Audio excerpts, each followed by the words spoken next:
Ok, Thiago.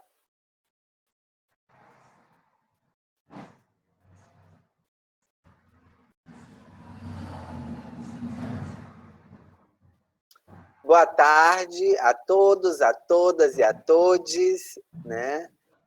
Com muita alegria que a gente dá início aí ao 5º encontro do 2º ciclo do Cine Dança, o FIPEL, né? Que nessa semana acontece dentro da Semana do Folclore, organizada pelo Núcleo de Folclore da UFPEL e o LADAIA, Laboratório de Decolonialidade em Ações e Investigações Artísticas, né?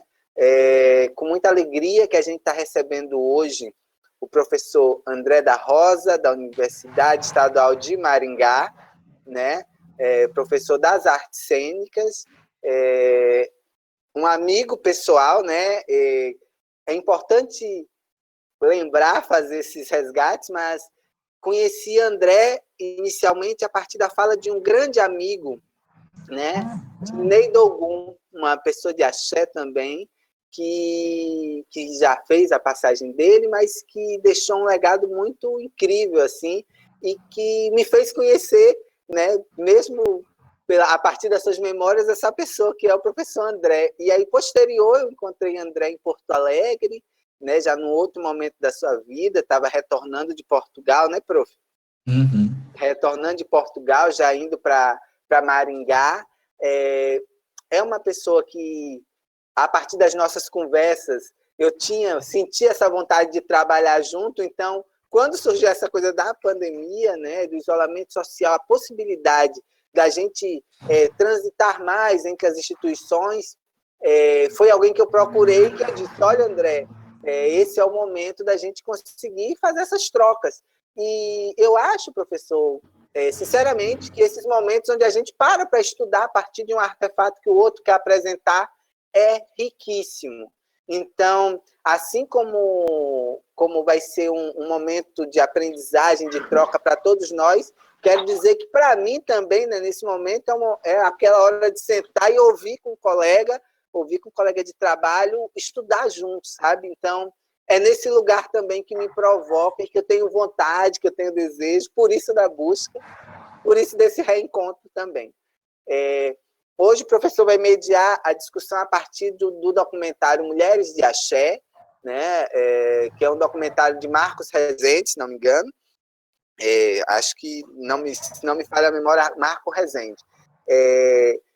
E eu quero que o professor fique à vontade para poder desenvolver a sua fala, né, produzir aqui diálogos da maneira como achar conveniente e dizer assim que o Cine Dança, desde o início, ele tem essa característica de roda de conversa, de ouvir alguém que se dispõe a fazer uma partilha e que em algum momento a gente troca também. Então, fique bem à vontade, professor.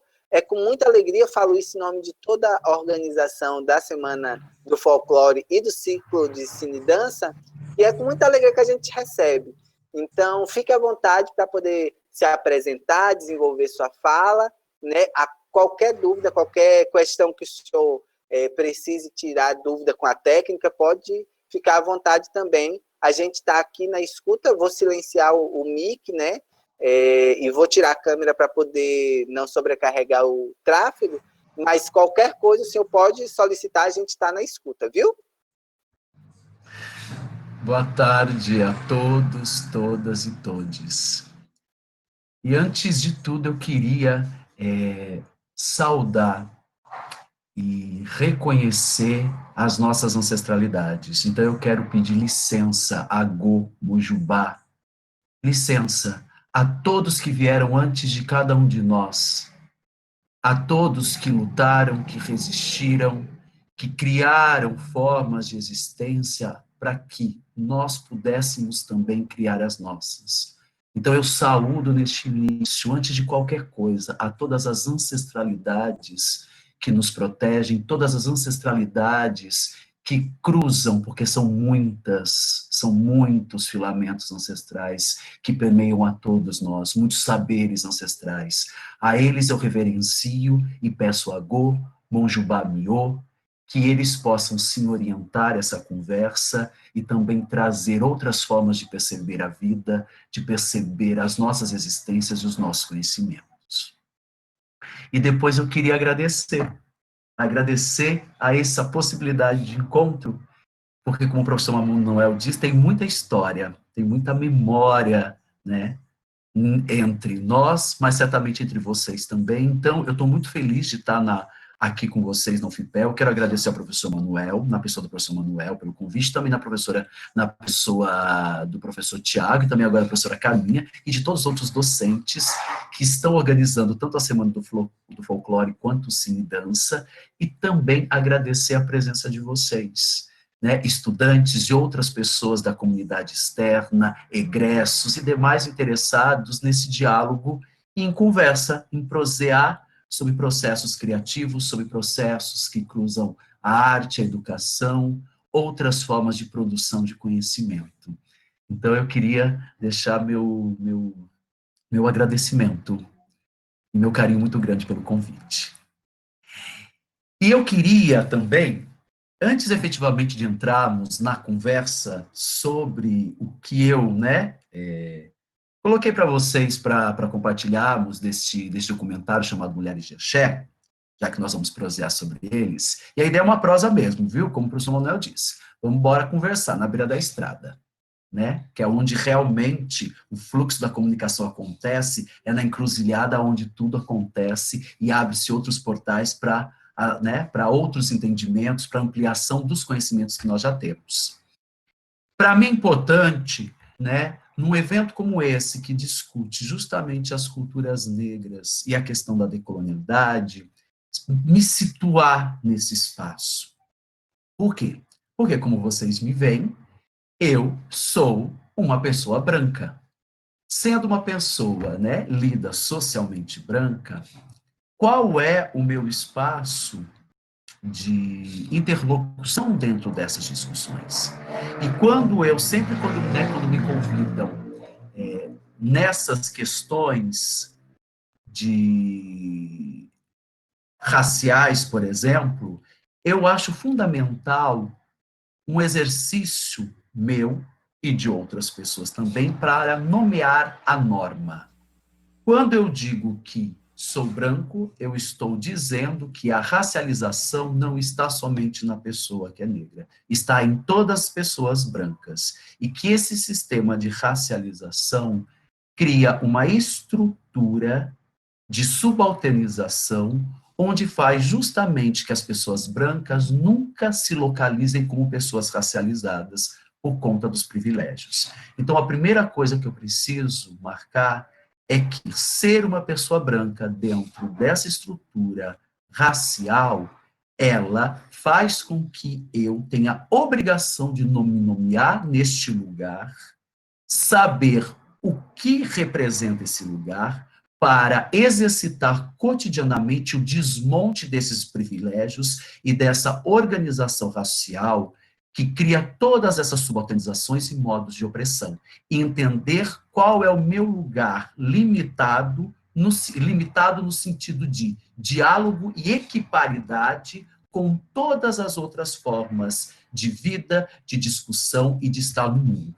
A minha não pode ser maior do que qualquer outra, como se é colocante. Então, se é colocado, é muito importante isso, né? Que o lugar de fala traz. É como você aumenta a pluralidade e assume o lugar também que você ocupa, e esses lugares de privilégio, que dependendo dos marcadores sociais que você está, você tem que desmontar.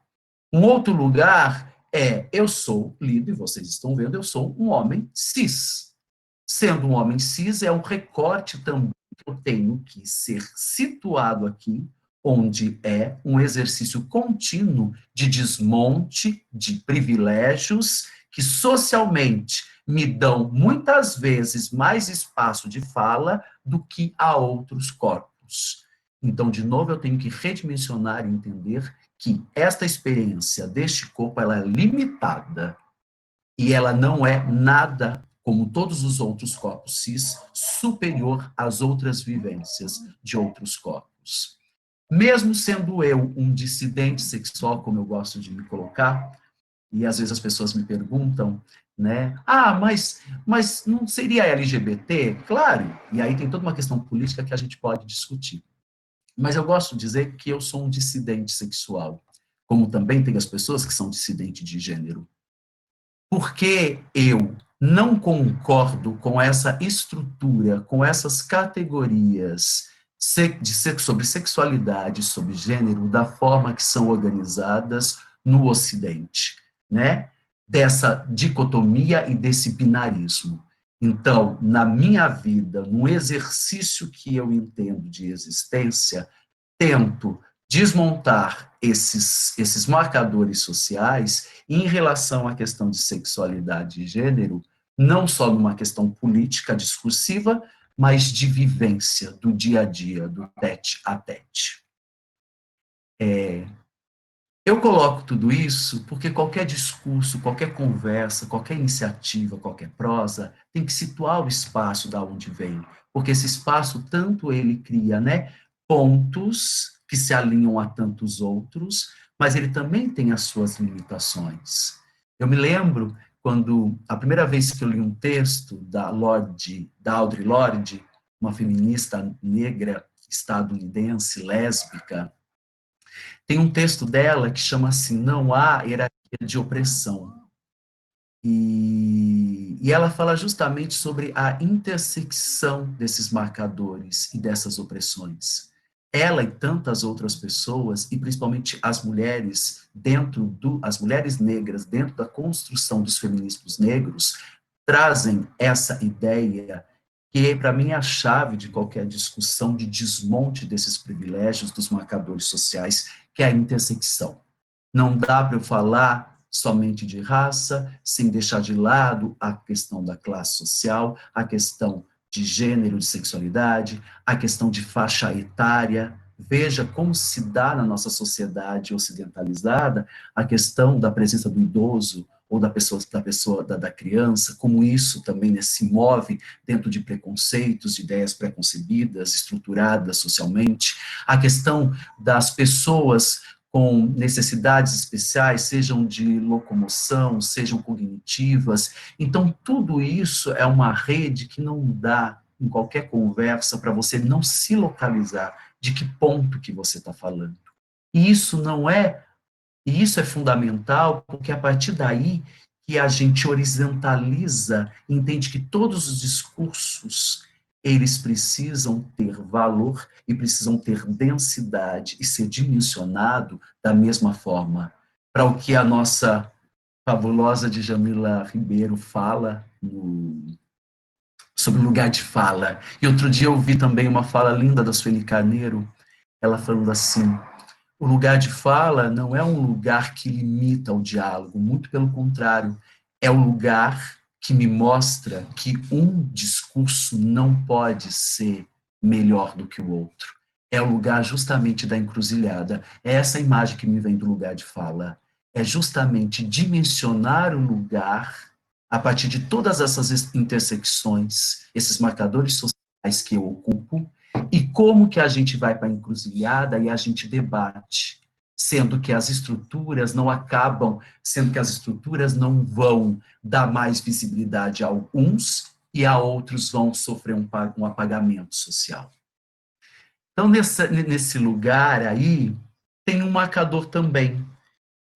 Como o professor, acho que Manuel também disse, de alguma forma, eu sou iniciado no candomblé em Salvador, cidade que morei há muitos anos, sou iniciado há mais de 15 anos. Então, existe esse recorte de adentrar numa organização política, social, existencial iniciatória, né? Majoritariamente organizada e que vem de uma herança e de todo o acesso de uma ancestralidade, de uma organização política e social, majoritariamente do povo negro, que vem arrancado, que vem no processo, né, escravagista, no período da escravidão do Brasil, onde foram tirados de forma bruta de África e para cá vieram, foram trazidos à força. Então, todas essas questões estão continuamente sendo tecidas e pensadas e refletidas, né? Então, tem no meu corpo várias questões, como tem no corpo do professor Manuel, no professor Tiago, cada um de vocês, todas essas intersecções que precisam ser levadas em considerações quando a gente vai falar sobre algo. E por conta disso tudo, quando o professor Manuel me chamou e propôs, né, essa parceria, eu fiquei pensando que filme que eu gostaria que as pessoas assistissem e que nós pudéssemos discutir.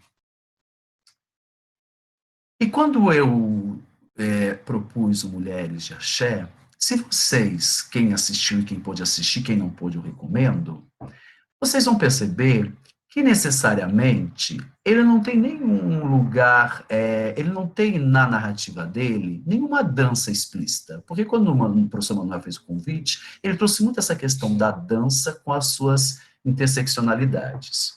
Eu venho de uma formação tanto em dança quanto teatro e tenho trabalhado muito com a performance. Mas tem na narrativa e na forma com que esse documentário é feito muita corporeidade e muitos saberes relacionados ao corpo, e eu diria num outro jeito de entender a dança, a corporeidade e os saberes que poderiam invocar, né, essas searas. Quando você assiste, e para mim não é somente no sentido espectador, porque inclusive a minha mãe de santo está ali falando. Tem uma vivência minha desse corpo no dia a dia, no terreiro, como pessoa iniciada no candomblé, e também com todos os meus outros marcadores sociais, conjuntamente, onde me acessam muitas coisas, muitas sutilezas do dia a dia e da vivência de uma organização, de novo, que o terreiro se organiza, política, social, econômica, existencial, e não somente espiritual. Eu diria que o espiritual é somente uma dimensão, e é um dos pontos que eu gostaria, inclusive, de redimensionar pela questão da ancestralidade aqui. De nenhuma forma me interessa, sabe, falar a questão da espiritualidade ou da ancestralidade a partir dos dogmas religiosos. Não é nessa seara que me interessa. Poderíamos conversar por esse viés, mas não me interessam os dogmas que todas as religiões têm, sejam elas hegemônicas ou não hegemônicas.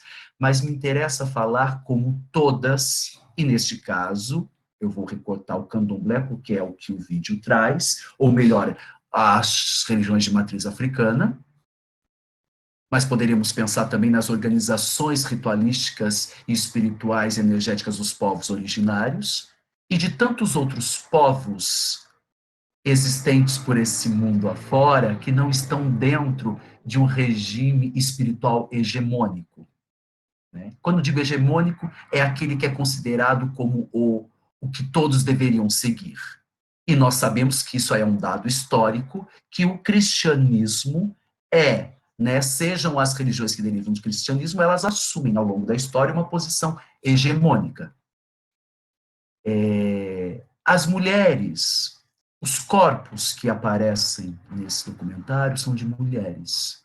Mulheres, na sua maioria, que gestam esses espaços dos terreiros, e não são só espaço, de novo, para algum culto espiritual específico. São espaços educacionais, são espaços de acolhimento da comunidade, são espaços onde projetos sociais acontecem. Essas mulheres têm seus corpos. Isso, para mim, é muito bonito. Quando eu digo bonito, porque talvez eu adjetive bonito no sentido de uma fortaleza, ou melhor, de uma conexão comunitária, melhor dessa forma, uma conexão comunitária que é impressionante. Porque são mulheres que estão à frente dos terreiros, e como a Macota Valdina diz, elas assumem essa função de mãe. esse lugar da maternidade, esse lugar de mulher, esse lugar de maternidade e de negritude perante toda essa organização racista e sexista e classista que a nossa sociedade se coloca. E se vocês perceberem, como eu disse, não tem uma coreografia, até porque talvez não me interesse esse lugar aqui de discussão, uma coreografia explícita. Mas se vocês perceberem a maneira como elas articulam, como elas falam do espaço, da história de outras mulheres que as antecederam, ou quando é falado sobre a luta de resistência de cada uma delas dentro das suas comunidades, sobretudo sobre a questão da intolerância religiosa, a maneira com que é contada as histórias, a maneira com que é direcionado, a maneira com que elas gesticulam, é uma coreografia que não se reduz somente a elas enquanto sujeito, enquanto indivíduo. São, eu diria assim, são micro coreografias que é um legado ancestral. E esse legado ancestral que me interessa convocar na relação com a educação e com a arte. Quando eu estava fazendo o doutorado, caiu no meu colo um livro que assim eu enlouqueci. Eu não sei se vocês já ouviram falar de uma autora caribenha, uma educadora feminista negra caribenha, que chama Amy Jacques e Alexander. Infelizmente, a gente não tem nenhum texto dela traduzido para o português. Tem um livro dela que chama Pedagogia da Travessia. E ela vai falar de um ponto que, para mim, passou a ser fundante. E tenho tentado articular isso, não só no meu exercício enquanto docente de uma universidade, que vai trabalhar com estudantes, né, licenciandos, futuros licenciados em teatro e que estarão na educação básica como professores de arte, mas também na minha relação enquanto criador, enquanto artista, e também enquanto pesquisador, e também enquanto alguém que trafega por essas questões espirituais, energéticas, oraculares. Que é, a Amy Jacques Alexander, ela fala que esse processo da modernidade, né, do mundo ocidental, tirou do nosso dia a dia o mistério, a relação com o mistério, com o desconhecido e tudo que advém dele. Então, todos os conhecimentos que a modernidade ocidental foi elencando ao longo lá do século XVI, XVII, XVIII, chegando no apogeu do cientificismo no século XIX, vai dizer que qualquer coisa, o conhecimento só pode ser validado se for pela razão, a partir de pressupostos que são capitalistas, a partir, entendendo que a razão, a racionalidade é o que vai determinar se tal coisa. Alô? Deu algum problema André, no áudio? André, eu acho que alguém estava digitando, alguém está com o mic aberto. Então, por favor, pessoal, confiram se os seus microfones estão fechados, né? Isso, ali, o Alexandre que estava com o microfone aberto. Aí deu um tec-tec, não deu para ouvir, mas uma frasezinha aí antes. Tá. Então, assim, toda a modernidade foi se configurando para esse discurso que diz o quê? Só é verdade se tiver uma comprovação científica. Essa comprovação científica vem através de vários procedimentos que auferem, que dão legitimidade para aquilo que está sendo pesquisado, através de um discurso racional, um discurso, né, onde a verdade vem através dessa razão organizada dessa forma e, sobretudo, baseada através de um sistema capitalista que dá aí o forro para que esse cientificismo dê conta da vida. tudo que vá fugir disso, e aí a gente tem que lembrar dos nossos processos de colonização, porque a modernidade, a Idade Moderna, ela só existiu por esse processo de colonização, tanto das Américas, quanto do continente africano, quanto da Ásia. Mesmo que haja diferenças nesse processo de colonização. Esse processo de colonização fez com que aquelas pessoas que vinham de um lugar que hoje a gente chama de Europa, porque esse lugar também passou por muita transformação, se considerassem superiores àquelas pessoas, aquelas organizações sociais, políticas, espirituais que aqui estavam. Só que essas comunidades, esses agrupamentos, tinham conhecimentos aprofundadíssimos de uma série de coisas, como tantos outros agrupamentos. Só que isso serviu e foi considerado ao longo do tempo como matéria-prima e nunca como conhecimento. O que esse processo de colonização fez foi transformar todo esse conhecimento próprio de cada agrupamento, de lugares mais diversos, não reconhecendo de igual para igual como conhecimento, mas transformando-os como matéria-prima para que, através de uma organização específica, neste caso, através dos parâmetros científicos, elencados, né, através de todo esse processo de constituição de questões de raça, né? Porque tudo que a gente tem de raça vem desse processo de constituição de toda a modernidade, das diferenças raciais, diferenças sexuais, diferenças de classe, de diferenças de acesso a conhecimento, de organização das universidades do conhecimento. Tem um autor que chama Ramon Grossfogel, que ele fala uma coisa importante. Ele diz assim: para o europeu, para o conhecimento eurocentrado, ele sempre faz a análise do processo de colonização como se fosse uma questão extrativista e da constituição de mercados pelo capitalismo. Então, ele faz sempre uma leitura dizendo que o capitalismo que foi emergindo, foi se organizando, determinou todas essas relações e todos esses marcadores sociais. Só que não é só o capitalismo é uma eu diria assim, é um dos pontos do pacote que chegou quando a caravela atracou e desembarcaram. É um pacote, é uma matriz de poder colonial que chega e se coloca independente, sem diálogo, sem conversa, com todos os conhecimentos que aqui estavam e também em tantos outros lugares desse planeta chamado Terra.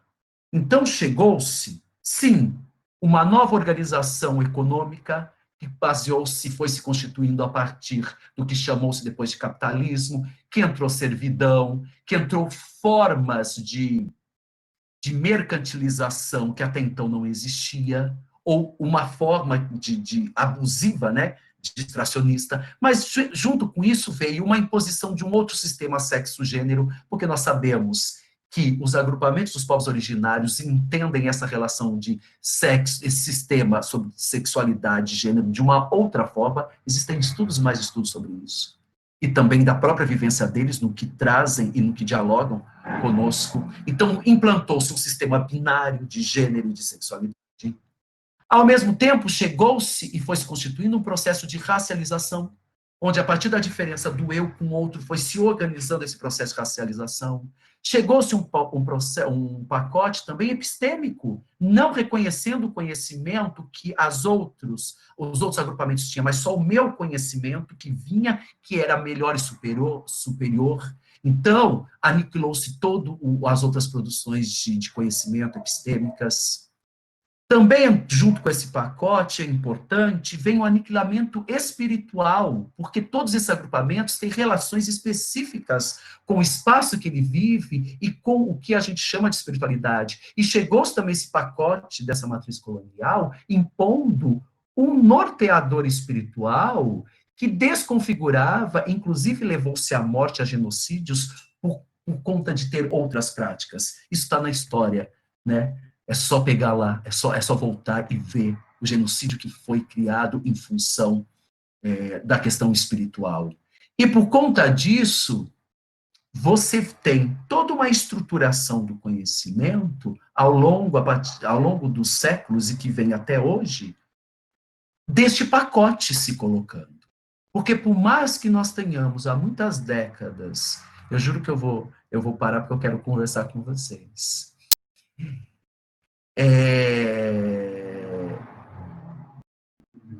Que ao longo das décadas nós estamos conseguindo abranger, não só discursivamente, mas de uma forma ativa no dia a dia, um processo, né, que eu gosto de me colocar, né, numa posição anticolonial, quer dizer, como é que eu desmonto todas essas colonialidades, seja de gênero, racial, econômica, epistêmica, elas são atuantes, porque elas estão nas bases das nossas instituições ditas democráticas. Nós não podemos esquecer que a democracia moderna surgiu nos países europeus.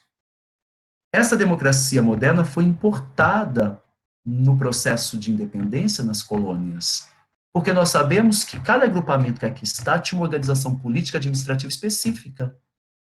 Então, essa ideia de nação, de constituição de nação, ela não leva em consideração, ela mata, ela aniquila, ela extermina outras formas de conhecimento, outras formas de organização, de saberes, de estar no mundo. Então, quando eu assisto o Mulheres de Axé, elas me trazem esses saberes que não podem mais serem validados, serem considerados como matéria-prima e só serem validados se eu botar lá como referência algum estudioso que tenha o respaldo dessa academia ou respaldo por pares que são desse pensamento ocidental. Uma benzedeira tem conhecimentos intrínsecos nas suas práticas que são tão importantes quanto conhecimentos que nós consideramos, por exemplo, na medicina tradicional ocidental. Minha mãe é benzedeira, no interior de São Paulo. E eu passei a minha infância vendo as pessoas trazerem os filhos. Minha mãe sempre benzeu muito de lombriga, de quebranto, as crianças, e também de mau jeito, as pessoas que tinham algum problema de torcicolo, ou alguma coisa muscular, que tomavam remédio e não passavam, não eram curados.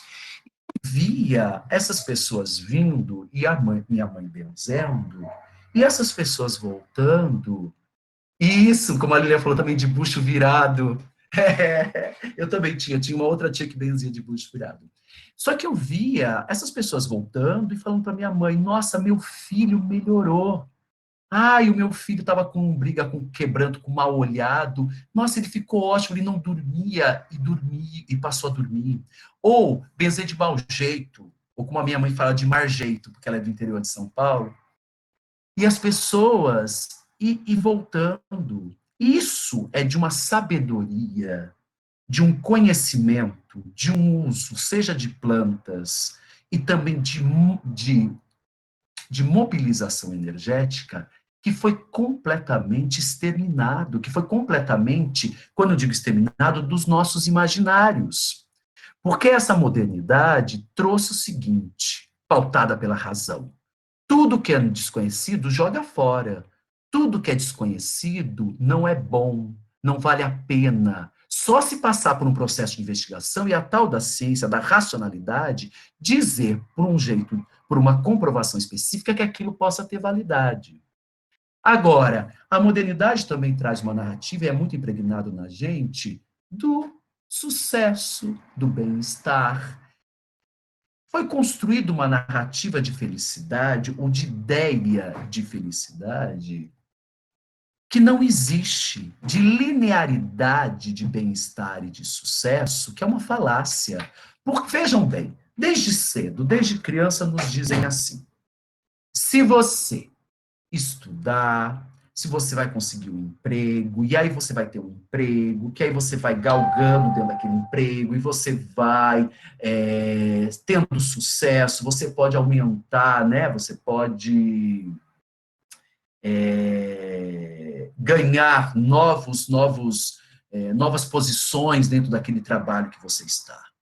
E aí nós ficamos, aí no amor é a mesma coisa, que todo mundo vai achar uma gêmea, tem o príncipe e a princesa, e que todo mundo vai ter uma relação para o resto da vida, até que a morte o separe. Se você for pensar, a nossa vida está cheia dessas narrativas impregnadas de uma idealização que no tete-a-tete da vida não é.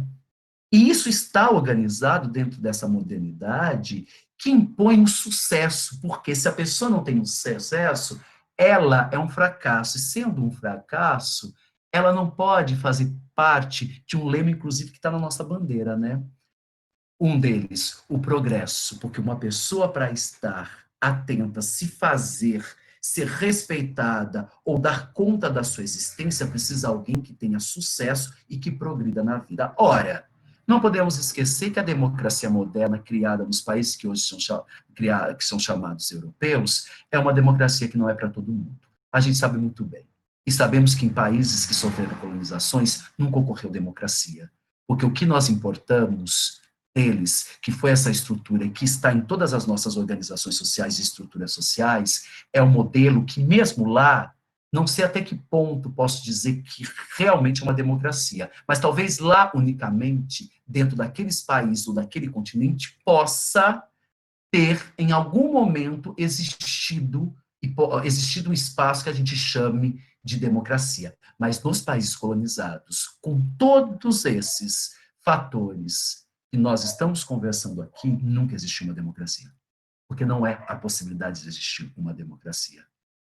Porque, para que existisse a democracia moderna na Europa, os países que eles invadiram e fizeram o processo de colonização, houve morte, houve violência. Para ter a liberdade da democracia de lá, nesses países de cá, para lá da linha do Equador, teve muito saque, muita morte, muita violência e muito abuso.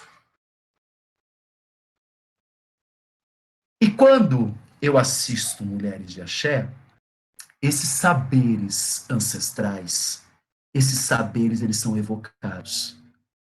E esse lugar do desconhecido, do assumir o desconhecido, ele é todo o momento requerido. E ele não fica nessa dicotomia se é bom ou mal, porque nada na vida é dicotômica, nada é 8 ou 80. Como tinha uma amiga minha que dizia, o negócio mesmo está entre um polo e outro, né? São as transições que é o que o cotidiano nos traz. E dentro das narrativas educacionais e artísticas, esse lugar do desconhecido, esse lugar de assumir o que não é não assumir o que se sabe, é o que o que é chamado de, por exemplo, desconhecido, mágico, o ancestral, de alguma forma, também está inserido. Tudo isso, todos esses conhecimentos que entram nesse bojo, eles não são considerados quando entramos num processo educacional. Pensem na trajetória que vocês fizeram na escola e mesmo dentro das universidades. Pensem como é que todos esses conhecimentos foram negligenciados ou não chegaram até você dentro das estruturas educacionais. E eles são fundamentais porque eles fazem parte do nosso dia a dia, do nosso cotidiano. Eles estão, ainda mais nos países, e num país como o nosso, que tem uma contribuição da sua Constituição, de vários povos originários que aqui estavam. Eram 1.500 línguas diferentes faladas nesse território que passou a se chamar de Brasil e que hoje poucas restaram. O genocídio da população indígena dos povos originários é imensa. Mesmo assim, é de uma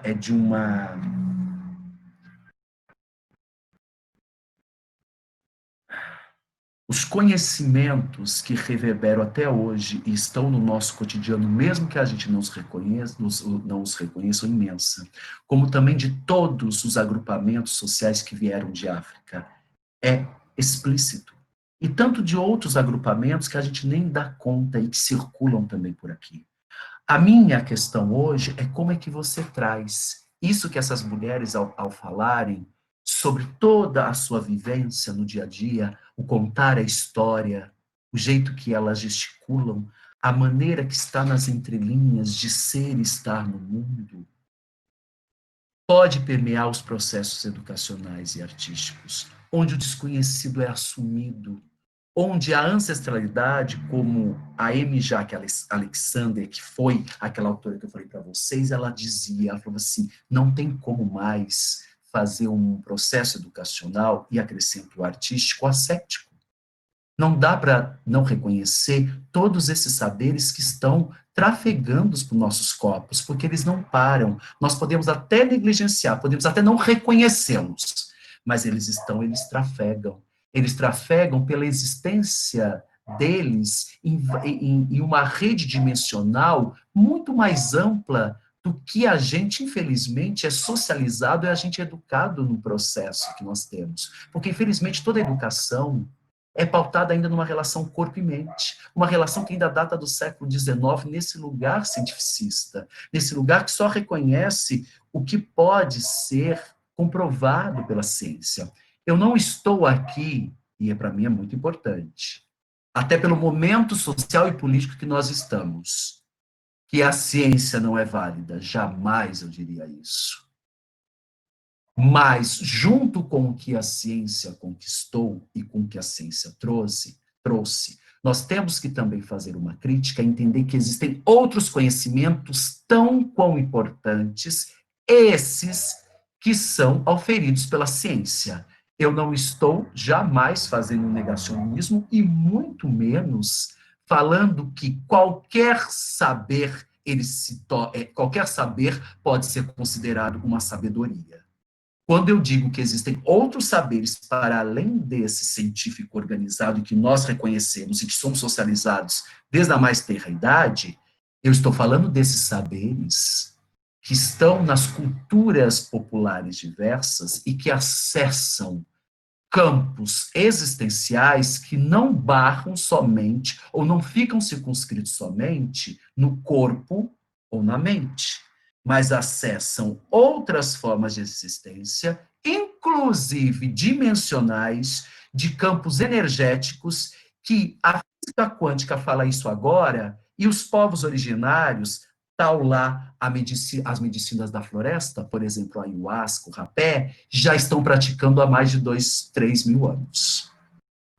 E que agora a tal ciência que comprova, por uma vertente dela da física quântica, tem comprovado a mesma coisa que já tem sido falada e vivenciada há mais de 3 mil anos. É esses conhecimentos, é essa sabedoria que evocam e que precisam ser trazidos para dentro dos espaços educacionais. Precisam ser legitimados, ou melhor, não precisam ser legitimados, não. Eles são legítimos. Eu não tenho que legitimar nada, porque eles já são legítimos. Eu preciso, sim, entender, dialogar, da mesma forma que desde pequeno eu não entendo os outros conhecimentos que são organizados, né, pela essa modernidade, então eu também tenho que ser socializado a essas outras formas de ver o mundo e de estar no mundo, e que reconhece outras, inclusive, corporeidades, outras maneiras de existir e de resistir. Eu vou parar por aqui, porque eu sou a louca que falo muito. Eu falo, gente, eu falo muito, então eu quero conversar com vocês, eu quero falar com vocês. Então, gente, vamos prosear, né? Que já Ai, deu. André, eu tô Gente, fica aqui, muito. ó, cheio de anotações, só escrevendo, só riscando, que eu acho mágico esses momentos. E o Bruno, Ai, acho que o Bruno falou que queria fazer uma pergunta. Bruno, pessoal, vamos juntando agora aqui no chat tem uma galera que estava interagindo a full, tá muito legal aqui, né, fazendo comentário, inclusive no momento que você partilhou ali sobre as benzedeiras, né, sobre essa experiência familiar, né, e aí muita gente se identificou porque de fato faz parte do contexto brasileiro. A gente não, a universidade, os currículos têm uma negação sobre essa realidade que está tão intrínseca na nossa vida, né? Eu lembro que há pouco eu ministrei dança e brasilidade e uma guria, né, da sala, um dos trabalhos era buscar um pouco dessas performatividades, das performances familiares, né? E aí uma guria foi buscar com a mãe, que a mãe era benzedeira, em Pelotas tem uma tradição muito forte, né, Sim. de benzedeiras, e aí a mãe dela comentou com ela assim, que estava esperando o momento de ensinar para ela aquilo, porque precisava de ter o interesse dela. E aquele foi o momento que ela desperta para essa dimensão que até então fazia parte da vivência familiar, mas que ela talvez não se entendia como a herdeira de tudo isso, né? Como a continuação desse conhecimento, Sim. né? Enfim, e foi muito bonito ouvir esse relato. E só uma coisinha, porque é muito importante, gente, que a gente entenda que a ancestralidade, todos os agrupamentos sociais têm ancestralidade. É lógico que a gente tem um recorte, se eu pensar no Brasil, e vem, né, das questões negras e também dos povos originários, eu diria assim, um sublinhar sobre a questão da ancestralidade, porque são grupos subalternizados. Então, tem toda uma questão política. Agora, todos nós carregamos feixes ancestrais. Se a gente for pensar, e é isso que a modernidade fez, ela simplesmente apagou todas essas ancestralidades. Pense mesmo dentro do espaço que foi a Europa. O que existia de agrupamentos, lembre que os países é tudo uma ficção. Os países foram criados ao longo depois da modernidade. Lembre que a quantidade de línguas de cada país, a quantidade de grupos de línguas diversas que existiam em cada país daquele, e que com o processo da modernidade foi escolhida um dialeto para ser a língua de cada país. Imagina os conhecimentos que deixaram de existir de outras línguas, outras formas, sabe, de existir, outra forma de produzir os alimentos, de cultivar a terra. Então, tudo isso está disseminado e nós temos, um entroncamento ancestral, quando eu digo desses saberes, conhecimentos muito fortes, e que precisamos, o que são os celtas, né, através dos druidas, o que são as bruxas, as heranças, eu sei porque é algo que me interessa muito, né, um dos berços de uma das, eu diria, das facções de existência da feitiçaria, da bruxaria, é na Itália, né? Quer dizer, mas é antes do que a gente entende hoje por Itália. É quando existiam vários outros agrupamentos que também cada um se organizava, pensava o seu espaço, pensava suas relações familiares, pensava a forma de cultivar a sua terra, as suas organizações espirituais, né, energéticas. Cada agrupamento tinha a sua, e foi tudo praticamente, sabe aquele arado, que é o que tem feito agora nos assentamentos, passa por cima e mata tudo, né, e faz esse extermínio? Foi isso que aconteceu, e aqui não se deu diferente.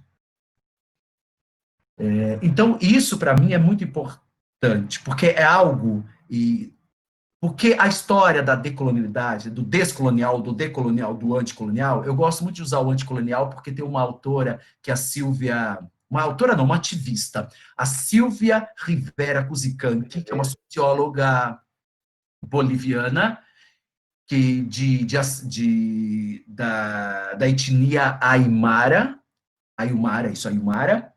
Ela diz isso, a questão não está no discurso. Eu posso falar para vocês o tempo todo e a gente falar, porque também tem um certo modismo decolonial agora e às vezes me preocupa. O negócio está no dia a dia como eu desmonto. Como é que eu desmonto a minha branquitude? Porque ela está inerente a mim, porque eu fui socializado. Então eu tenho que desmontar no dia a dia, nas pequenas ações. Como que eu desmonto a cisgeneridade que foi imposta a mim? Como é que eu desmonto diariamente a questão classista que foi colocada a mim? Como eu desmonto diariamente a questão de gênero, sexualidade que foi imposta a mim?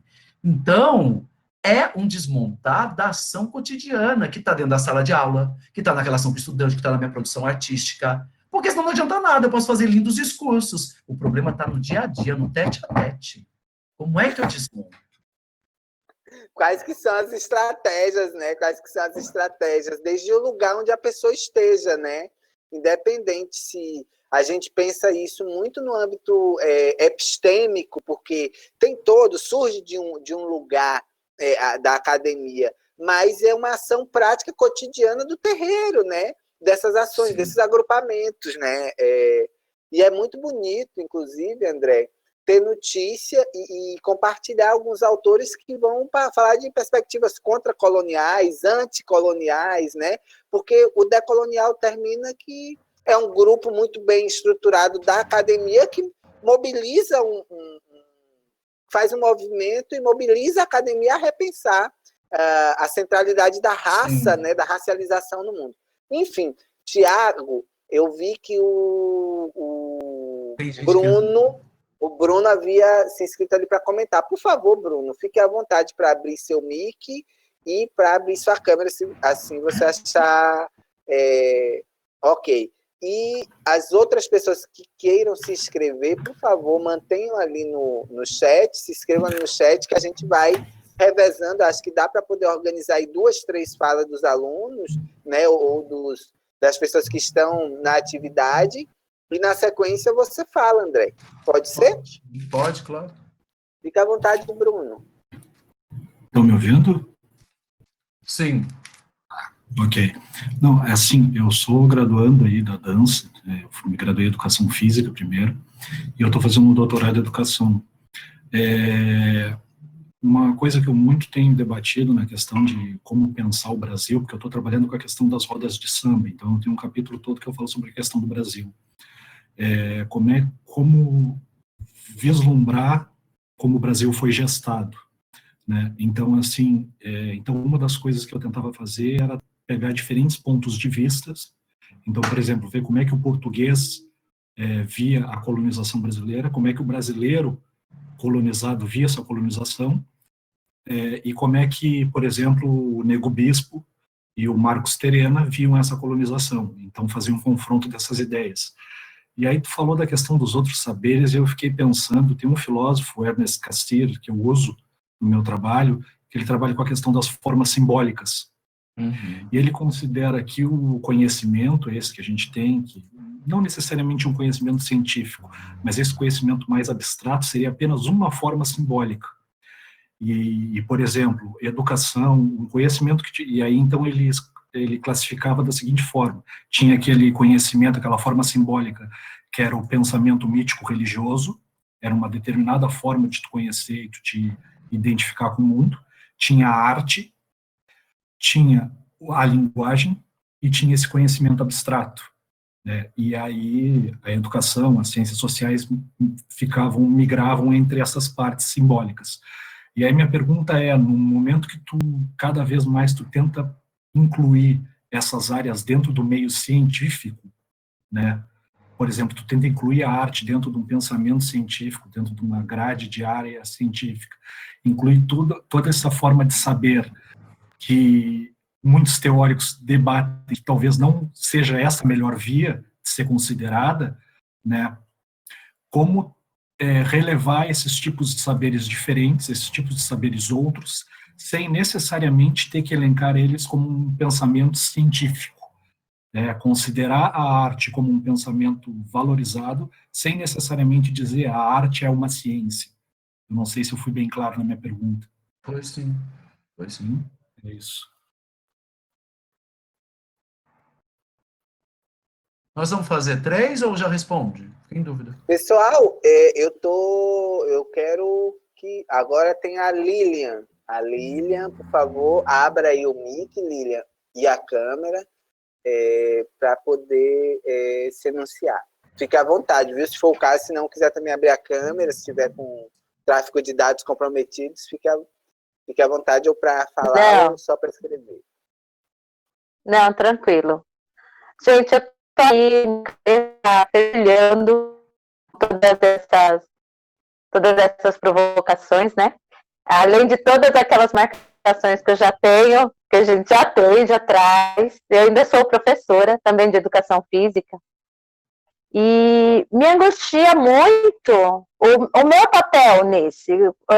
Qual é o meu papel nessa sociedade que a gente tem hoje, que é extremamente racista, que é polarizada, bipolarizada, né? Tá 880, ou é direita ou esquerda, você é branco, você é preto.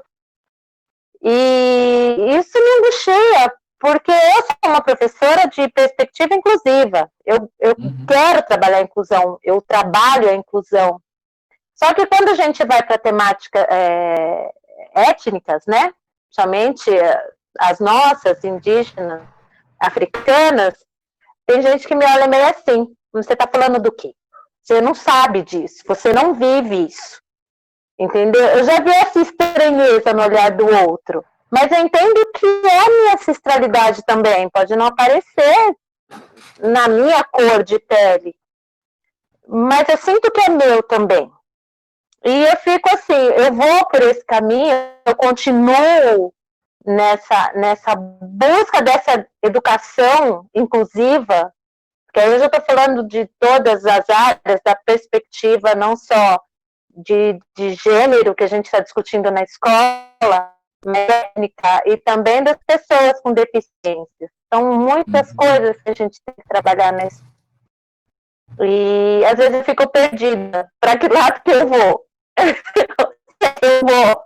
Eu fico parada, estagnada e não vou para lugar nenhum, espero minha hora chegar. É isso. Me ajuda. Ai, prof, eu fico muito, muito feliz quando eu tenho a possibilidade de dialogar com professores da rede, com professores que estão no ensino fundamental, que estão na educação básica, é sempre muito rico. André, tem mais uma pergunta e daí a gente encerra esse ciclo das 3 perguntas, ok? Ana Luísa, fique à vontade aí para poder falar. Oi, tudo bom? Eu não vou ligar a câmera porque minha internet é muito ruim. Então, fiquei pensando, tem uma mulher que eu não encontrei o nome dela, que tinha um turbante azul no filme, que era uma das primeiras a falar. Então, e ela falou assim... Macota Valdina. Macota Valdina, tá. E ela falou sobre esses movimentos novos do feminismo, né, e sobre a desconsideração, assim, e aí ela, sobre desconsiderar os papéis antigos, né, as tradições e tal. E aí ela falou que o papel da mulher era ser mãe, ela como é que diz? Ela achava que era necessário manter essa tradição, né, e achava estranho as mulheres reivindicarem o papel de sacerdotisa, né? E aí eu queria pensar, assim, sobre uma coisa que tem me aparecido muito, que é sobre essa coisa de como podemos... se é necessário manter a tradição intacta ou se é possível uma transformação que seja... que abrange as pessoas e os corpos, as dissidências de gênero, de sexualidade. E acho que era isso. Então, eu fico passado com o nível da complexidade. Fico muito feliz. André, fique à vontade para poder dialogar aí. Bruno, vou começar pelo Bruno, vamos por ordem. Vamos pela ordem. Bruno, seguinte, você está certíssimo numa questão. Arte... Peraí, desculpa que tocou aqui. Arte não é ciência. Isso é fato. Por mais que exista um movimento, e existiu um movimento, né, político, inclusive, de ganhar espaço, né, dentro dos meios acadêmicos. E para isso, se a gente pensar na história, no percurso que os programas de pós-graduação em artes no Brasil fizeram, ou mesmo antes deles, quando existiam pesquisa em outros programas de pós-graduação, né, focado em arte, foi o movimento de tentar, e muitas vezes a fórceps, dizer, olha, a arte, sendo uma produção de conhecimento, porque ela é uma produção de conhecimento, só que ela não é uma produção de conhecimento que está na seara ou que pode ser equiparada com uma produção de conhecimento científica, né? Ela é uma outra forma de produzir conhecimento. Como esses saberes que a gente está falando, também é uma outra forma de organizar e de produção de conhecimento. É lógico que tem uma questão política e estratégica para que o espaço da arte, estou pensando dentro da academia, da universidade, ele fosse valorizado. Por outro lado, é uma estratégia que é uma faca de 2 gumes, né?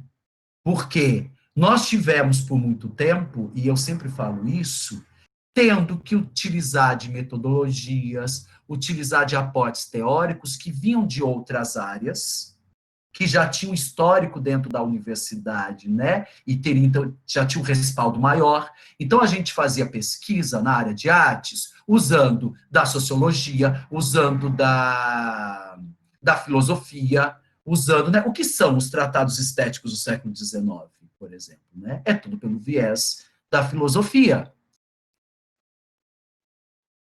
Eu diria assim, nos últimos 20 anos, a gente tem feito uma luta grande de dizer até um pouquinho mais que não. A arte é um processo artístico que tem metodologias específicas, logo requer todo um procedimento de análise também específico, que ele, por si só, dá conta. Eu não preciso necessariamente utilizar de procedimentos metodológicos vindos de outra área. Mas, por essa estratégia que ocorreu, eu acho que a gente ainda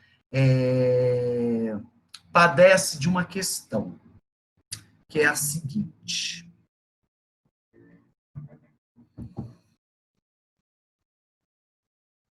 Não dá para a gente reproduzir, não mais, e isso aparece de uma forma interna, e às vezes de forma sutil.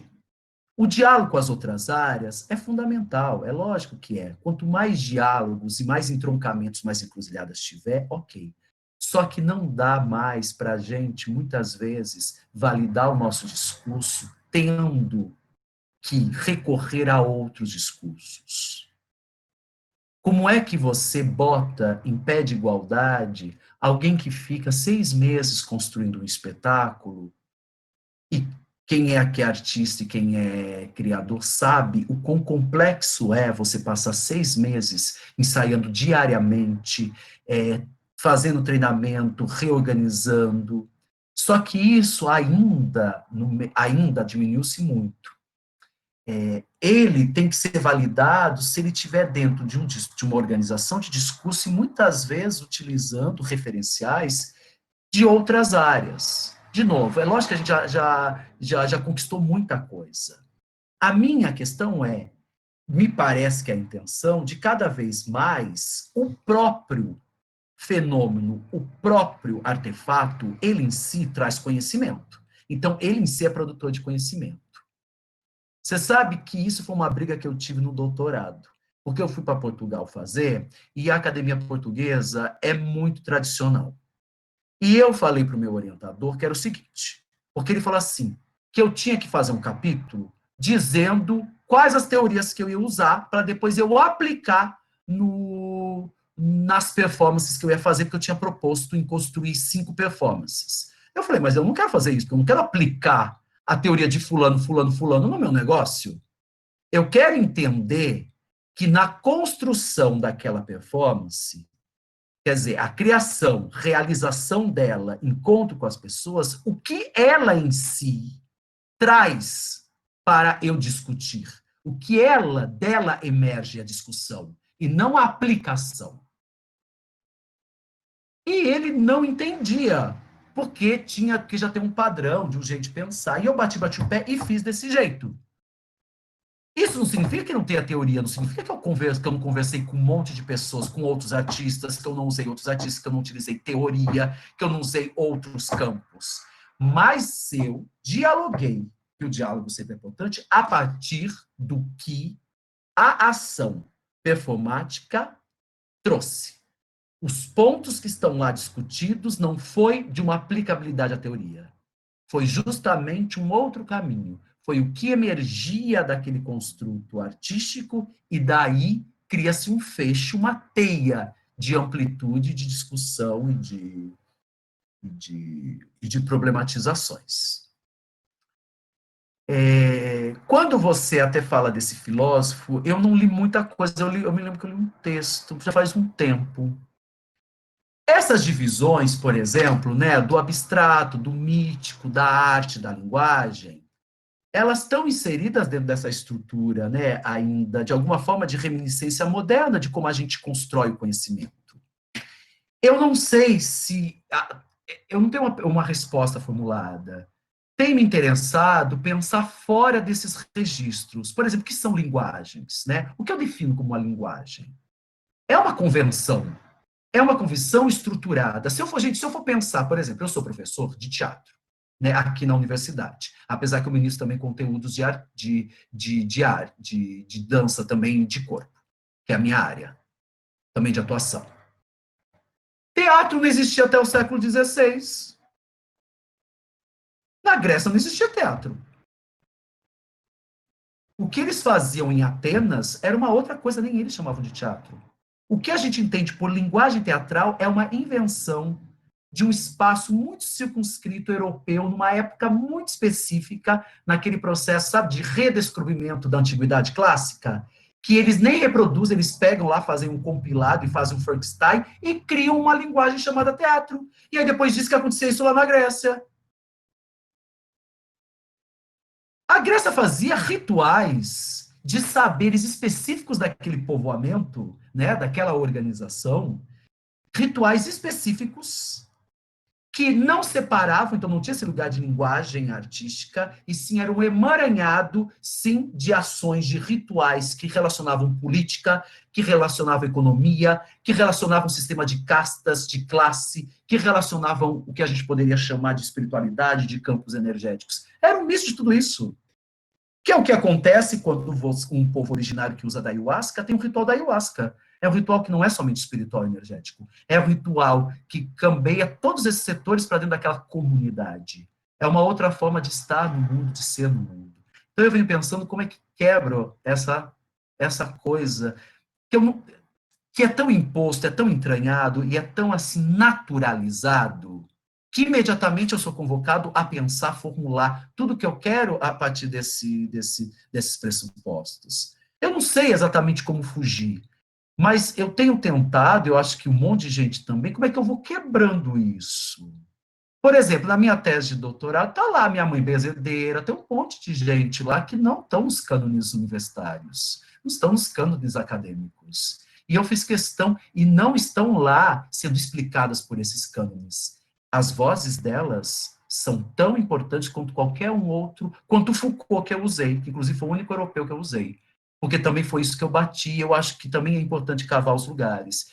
Eu consigo fazer uma tese, tem tantas outras pessoas, dentro de um espaço europeu, e eu fui para Portugal, porque eu queria discutir justamente essas questões de colonialidade e de colonização, sendo o país que nos colonizou, então era lá que eu queria discutir, por isso que eu fui para Portugal, onde 95% dos referenciais são latinos, africanos e sul-asiáticos.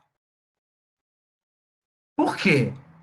Tem um bando de gente produzindo nesses lugares com pensamento muito mais, às vezes, refinado, ou refinado não, melhor, muito mais múltiplo do que isso que chega, porque também o que chega até nós, enquanto produção de conhecimento, são os espaços que têm, dinheiro para fazer circular.